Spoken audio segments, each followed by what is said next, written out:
नमस्कार, मी वैद्य अवंती राजेंद्र केळकर. स्थौल्य किंवा लठ्ठपणा याची काही मुख्य कारणं काय आहेत?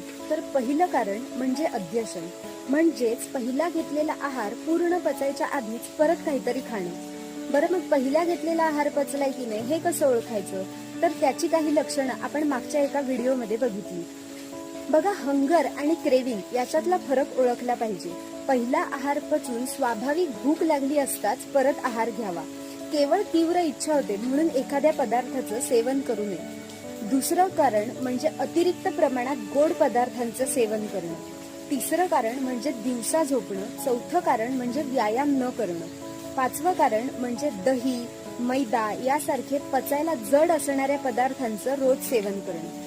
त्यामुळे अशा प्रकारच्या अनेक कारणांमुळे अतिरिक्त वजन वाढ होऊ शकते आणि त्यामुळे दम लागणं, अतिरिक्त घाम येणं, कामात उत्साह न वाटणं अशा प्रकारचा त्रास होऊ शकतो. याकडे दुर्लक्ष न करता योग्य वेळी वैद्यकीय सल्ला घ्या आणि आपल्या बाबतीतलं वजन वाढीचं नेमकं कारण काय हे जाणून घ्या आणि निरोगी राहा.